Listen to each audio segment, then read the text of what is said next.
Hello, you're watching BBC World News. I'm AnN Nawaz. Our top story this hour, taking action after the Panama Papers. The country's president says its financial practices are going to be reviewed. Juan Carlos Varela says international experts are going to make his country's financial and legal systems more transparent.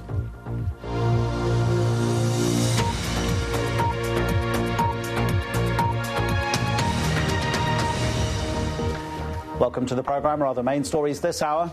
As the EU looks for alternative ways of handling asylum claims, our correspondents on the front line in Greece and Turkey will examine whether they're going to work.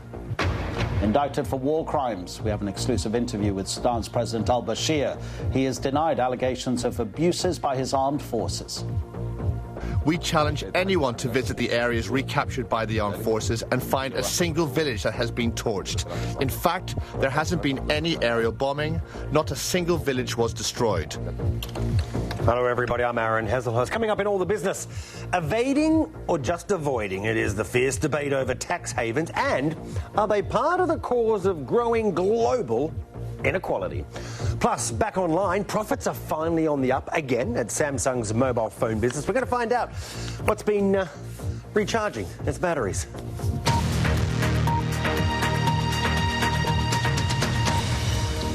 The President of Panama has promised to create an independent commission to review his nation's financial practices. With so many well-known international figures named in the leaked Panama Papers, there is intense global scrutiny on Panama. Juan Carlos Varela says international experts are going to be used to help make the financial systems more transparent. Elaine Young's report has flash photography. Panama has hundreds of thousands of international businesses registered. But the huge leak of classified documents exposed how some of the world's elite move large sums of money with very little government oversight. Touring construction of low-income housing, the Panamanian president hit back at accusations that the country's a haven for money laundering. Juan Carlos Varela said there'll be an independent commission of local and international experts to review its financial systems. He's also defended the co-founder of Mossack Fonseca, the firm at the centre of the leak. Ramon Fonseca Mora is a friend of mine. His law firm had this scheme of incorporations, and they will have to defend their firm.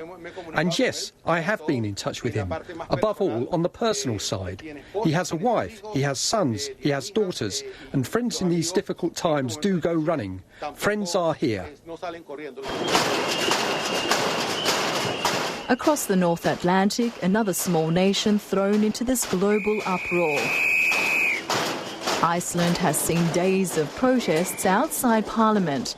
Sigmund Lausen stepped down as Prime Minister after the Panama Papers revealed he owned an offshore firm with his wife, but hadn't declared it when he entered Parliament. He denies any wrongdoing.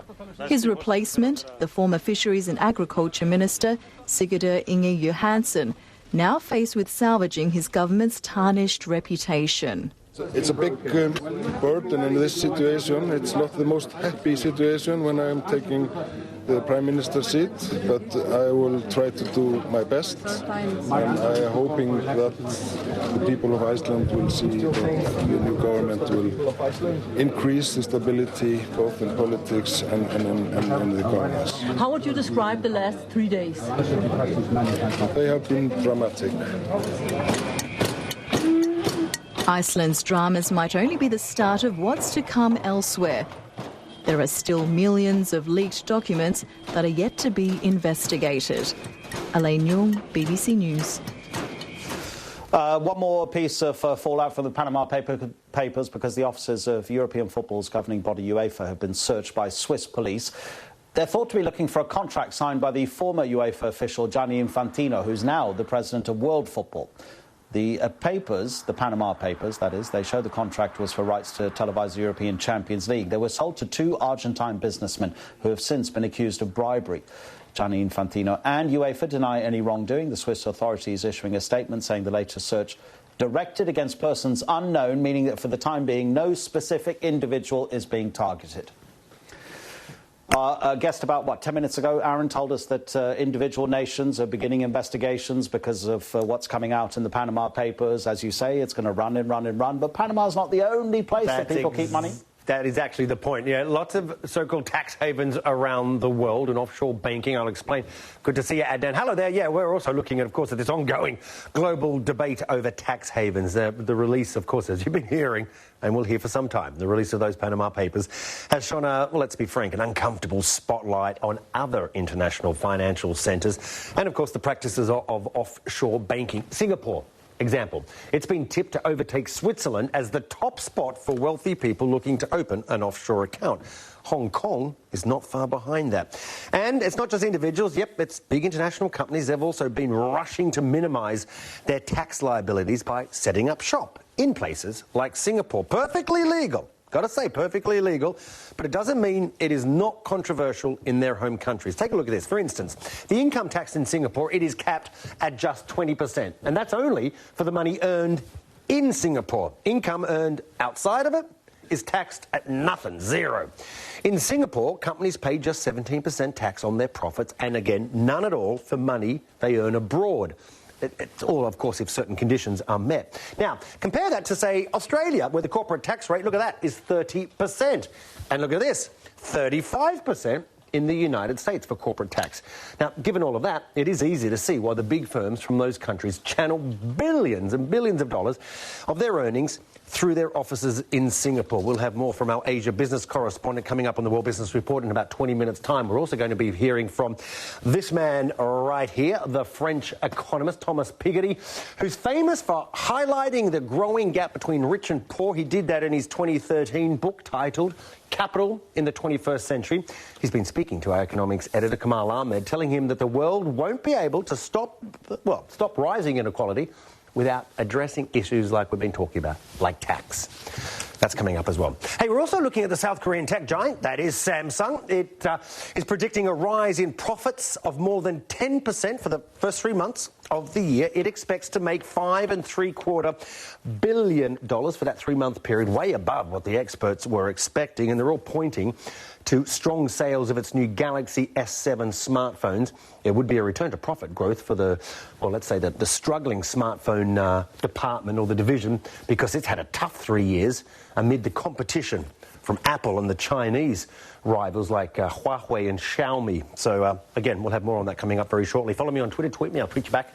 You can get me at BBC Aaron. That's it with the biz. For now, AnN. See you soon. Thank you, Aaron.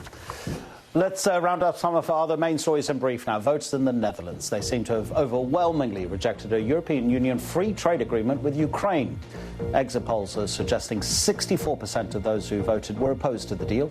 Turnout appears to have been just over 30%. That's the threshold that would make it valid, but it's not a binding referendum, although it will give a boost to anti-EU campaigners.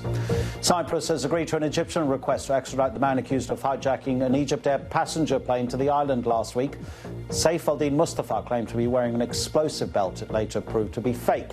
Cypriot officials have said he's psychologically unstable and that he had no political motive. Officials from Brussels say one of the men who carried out the deadly bomb attacks at the airport in the city once worked as a cleaner at the European Parliament in Brussels. Najim Rashrawi, who was one of the airport bombers, had month-long summer jobs, 2 of them in the EU Parliament, first in 2009, then the year after. A Parliament spokesman says he didn't have a criminal record at the time. The European Commission has come up with alternatives for more humane and efficient ways of handling asylum in response to the ongoing migrant crisis. Among the options is scrapping the regulation which calls for refugees to claim asylum in the first EU country they reach. That's the law at the moment. The influx of more than 1 million migrants through Greece, though, it's said to have made this system unworkable. Many of those people have come via Turkey. So we've asked our correspondents in those 2 countries, Mark Lowen, who's on the Turkish side, Sarah Rainsford on the Greek island of Lesbos, to explain the background to the migrant crisis. Greece has been very much on the front line of the refugee and migrant crisis, with hundreds of thousands of people taking to small dinghies and crossing this sea here to try to make it north through Europe. Now, the EU says that its new deal with Turkey is about preventing people taking that dangerous journey. It's about reducing risk, they say, and providing safe alternatives.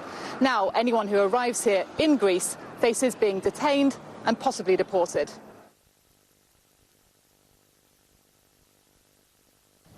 The preparation was last minute, but in the end, the first returns ran smoothly. The non-Syrians bused to deportation centres to be returned to their countries of origin, Syrians taken to refugee camps to be exchanged with those directly resettled in the EU. But this was just a symbolic start to meet the deadline. The next arrivals have been delayed.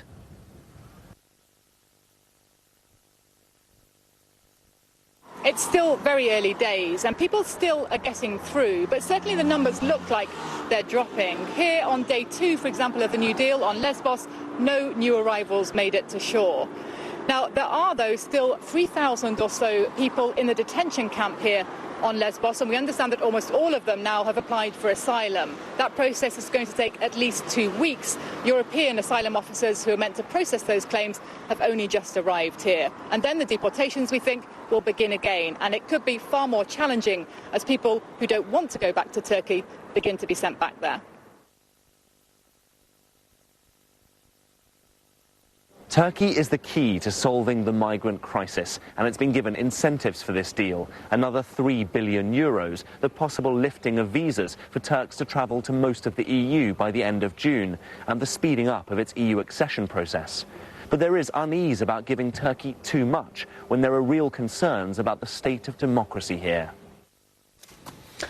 After the Wisconsin primaries on Tuesday, this is the US presidential race. The next prize waiting for those hoping to be in the White House next year, it's much bigger in terms of the number of delegates the winners will take to their party conventions.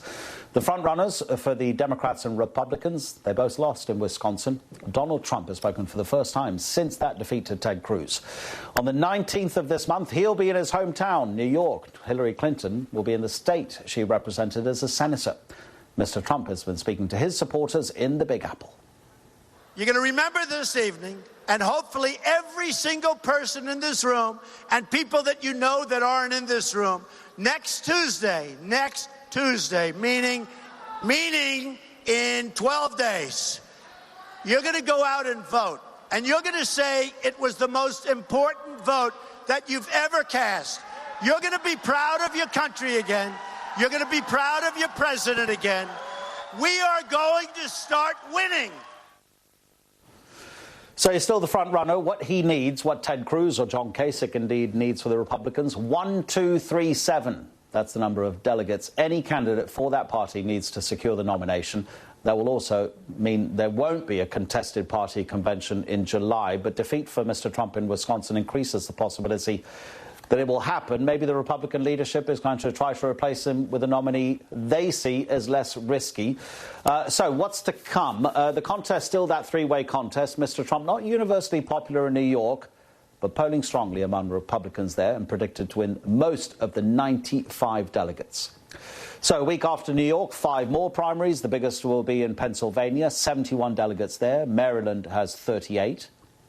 5 primaries in May. Indiana, the richest, with 57 delegates. And then there's Washington State with 44. But California could be decisive in who the nominee will be. Its primary is on the 7th of June. 172 delegates up for grabs. 4 other states with contests on that day, including New Jersey with 51 delegates. If Donald Trump fails to get enough delegates for an outright majority, there will be fresh voting. It starts from scratch at that July convention. Could be infighting as well. Mr. Trump possibly, well, will Ted Cruz replace him? Will somebody else? They've talked about bringing a nominee who hasn't even been in the race. The Republican leadership will have a lot to say if it is a contested convention on the 18th of July in Cleveland. Stay with us on BBC World News. Still to come. First thing I remember knowing was a lonesome whistle blowing. A tribute to one of America's most popular and influential country music singers, Merle Haggard, has died. Not knowing where I'm bound. 65 years of hatred and rage as they jump up on the statue. This funeral became a massive demonstration of black power. The power to influence.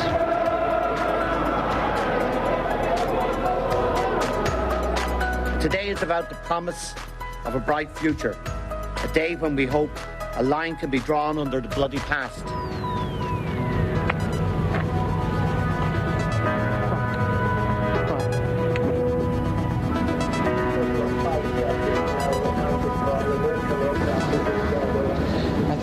Professor's works were beautiful, they were intelligent, and it's a sad loss to everybody who loves art.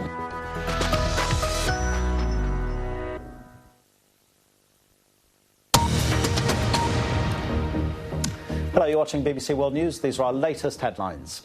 Panama's president says the country's financial and legal systems are going to be made more transparent after the leaks revealed in the Panama Papers. Refugees to Europe may no longer have to claim asylum in the first EU country they reach. Officials are looking for more humane and efficient ways of handling the migrant crisis. France's parliament has voted to make it illegal to pay for sex. Anyone caught buying the services of a sex worker could be fined up to €1,500 for a first offence. Bill Hayton reports. These are some of the estimated 30,000 sex workers in France. They even have their own trade union, and the union is angry at what it calls a bad law. Tomorrow we'll be in total insecurity. We won't be able to declare anymore what we earn, we won't be able to pay our social taxes, nor our bills. The law ends the ban on sex workers soliciting for trade and goes after the person buying the sex. Prostitutes will no longer be seen as criminals. When they're abused, they can file a complaint in the police station, which they couldn't do before. The power relationship with their clients will be completely different. The law imposes a fine of €1,500 for the first offence, doubling for the second. Supporters of the ban say it will cut demand for prostitution and reduce human trafficking. But police say it's going to be hard to enforce, and sex workers say it may push the trade further into the shadows. Bill Hayton, BBC News. Since 2008, an international arrest warrant has existed for Sudan's President Omar al-Bashir, indicted by the International Criminal Court on counts of genocide, war crimes and crimes against humanity. He's been speaking exclusively to the BBC's Thomas Fessy. He says he'll be stepping down at the end of his current mandate in 2020. He's also denied allegations of abuses committed by his forces during renewed violence in the western region of Darfur this year. أنا أقول ده كل ما حصل يعني حتى المناطق اللي استعادتها القوات المسلحة. All these allegations are baseless. None of these reports are true. We challenge anyone to visit the areas recaptured by the armed forces and find a single village that has been torched. In fact, there hasn't been any aerial bombing. Not a single village was destroyed. But of course, because of the operation, some people have fled, but they went to government-controlled areas. They sought safety and refuge where the government and armed forces are present. That, of course, is proof that the government does not target citizens. ده دليل واضح أن الحكومة لا تستهدف المواطنين. The UN says that over 100,000 people have been displaced since January alone because of the fighting there. But the problem is that it says it's denied access to the area. Will you provide a safe passage for humanitarian assistance? أول حاجة ده رقم مبالغ فيه ما حاصل. This figure is highly inflated. 100,000 is not real.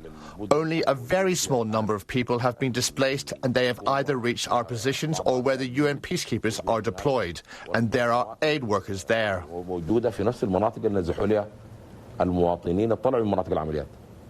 Are you asking the UN to leave?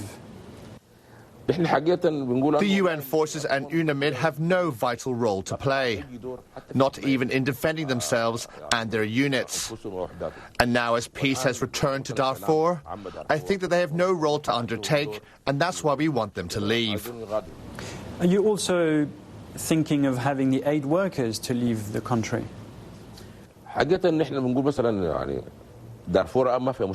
There's no food crisis in Darfur. There was a drought last season in all Sudan except in Darfur. It had an excellent amount of rainwater. Darfur produced great amounts of food, and therefore there is no valid reason for these relief agencies to stay in Darfur. But we're still talking about 2.5 million people who are in these camps in Darfur. Do you have the capacity to feed them if you ask the UN and humanitarian workers to leave? I'm telling you that the number is too much inflated. The exact number of all displaced people in Darfur is 160,000. As for those figures of millions, well, they are incorrect. And like I said, we have no problem feeding these people. Now, the International Criminal Court has charged you with multiple counts of genocide, war crimes and crimes against humanity. Are you worried that the warrants may be served at any point in the future? This is a politicized tribunal. You were with us in Darfur, and you have seen for yourself how the huge crowds came to greet me. These are the same crowds I'm accused of having committed genocide and ethnic cleansing against them. This is why I've defied the tribunal, and I've been traveling freely around the world. I took advantage of my defiance of the ICC to mobilize the Sudanese people in the last election to support me. You haven't taken us to the refugee camps. We haven't been able to talk to those people in the refugee camps.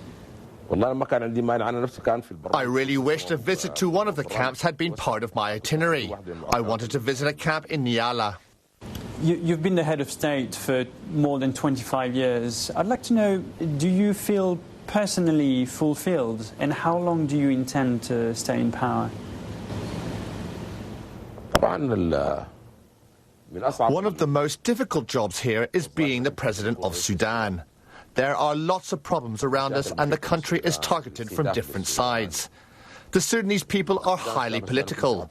This job is very exhausting, but this will be my last term, and it will end in 2020.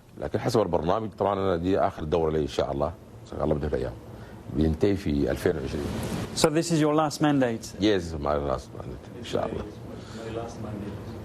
And in 2020 there will be a new president? 2020, inshallah. In 2020 there will be a new president, and I will be an ex-president, God willing. One of the most popular and influential American country singers, Merle Haggard, has died. He was 79. He passed away on his birthday. He played the guitar and fiddle. He went to prison in the 1950s before he launched a career that ended up lasting 6 decades. James Cook reports. First thing I remember knowing was a lonesome whistle blowing. When it came to hard living and lost love, Merle Haggard sang from the heart. He was born in a converted boxcar in California after his family fled the Oklahoma Dust Bowl. When he was 9, his father died and he went off the rails, serving time in prison for burglary. Merle Haggard's lyrics were often conservative, warning of American decline. And as a musician, he rebelled against the polished production of Nashville, helping to create the grittier Bakersfield sound, with songs like Okie from Muskogee and The Fight Inside of Me. You're walking on the fighting side of me, running down a wheel of life, or fighting and it fought and died to keep. For many, Merle Haggard's voice echoed the struggles of America's poor. His massive success, said the American Recording Academy, was rooted in a masterful ability to celebrate the outlaw and the underdog. And I'm proud to be a Hokie from Muskogee. Place where even squares can have a ball. Merle Haggard, who has died in the United States.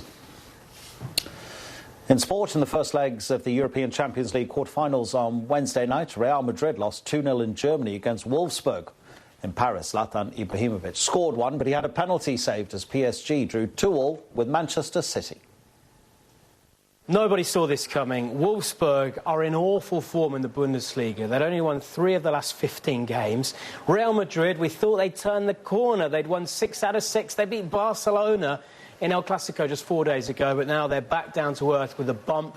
Stunned by Wolfsburg, 2 first-half goals. Ricardo Rodriguez with a penalty, harsh penalty, I have to say. And then Maxi Arnold with a tap-in. Karim Benzema went off injured before the break. Second half, you expected a reaction from Real Madrid, and it never came. It's only the 3rd time in 25 Champions League matches that they failed to score. Ronaldo was very quiet. Gareth Bale was stuck out on the wing. Really poor performance. And Andre Schürrle nearly made it 3-0 to Wolfsburg. So Real Madrid, we thought this was the easiest tie they could have got in the last 8. They're in real trouble. So much work to do now at the Bernabeu. It's a very good result because we play against a very good team and away, and score 2 goals also is very important. But I think that the league is absolutely open. We need to play a very good game in Manchester because we are going to play against a team that play well, that has very good players, and they normally, similar as our team, they try to play away or at home in the same way. So we have a difficult 90 minutes in Manchester, but I'm happy about what was the result tonight. Coming up, possibly at a museum near you at some stage, a chair. I tell you, you won't be allowed to sit in it because an anonymous bidder has paid $400,000, almost, for this. The reason is that J.K. Rowling, the author of the Harry Potter series of books, used this to write the first 2 Harry Potter novels. This actually comes with a note from J.K. Rowling saying that she's quite sad to see her go, but her back is not. Bye-bye. Hello. Well, spring is a bit reluctant to get going across some northern parts of Europe, thanks to cold air being pulled in from the north. But what a contrast. You head down into the southeast of Europe, some particularly warm air sitting here at the moment. The reason for that, this area of low pressure spinning out of North Africa, pulling up some hot desert winds up into the central and eastern Mediterranean. Cold winds, meanwhile, coming in from the Arctic across the north of Europe. There's the dividing line, this line of rain, but look at the warmth to the south of that. Bucharest, Sofia, 27, 28 degrees, mid-20s in Rome. These sort of temperatures, more like summer, really, than the early part of spring. Fine, settle all the way around the Aegean, into Turkey, and across into Cyprus as well. Nicosia, temperatures getting up as high as 27 degrees. But I think by Friday we'll start to see those stronger winds, with perhaps some Saharan dust being pulled up into the eastern Mediterranean. A line of rain, leading edge of the colder air pushing southwards, producing some snow across the Slovenian and Austrian Alps, just to freshen up the higher slopes here, perhaps through the course of the day. But looking further ahead, it's not going to get any warmer in London. Temperatures picking up a little in Paris, but going down in Rome as that cooler air just edges in from the north. But further east, still some warm sunshine to be found in Moscow, Kiev and Istanbul, with temperatures close to 20 degrees.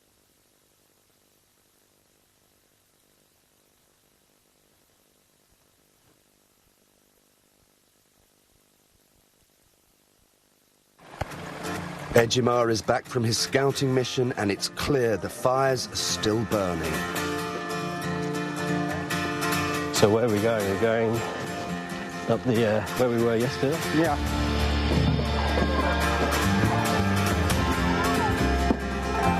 It's very shallow. Hey.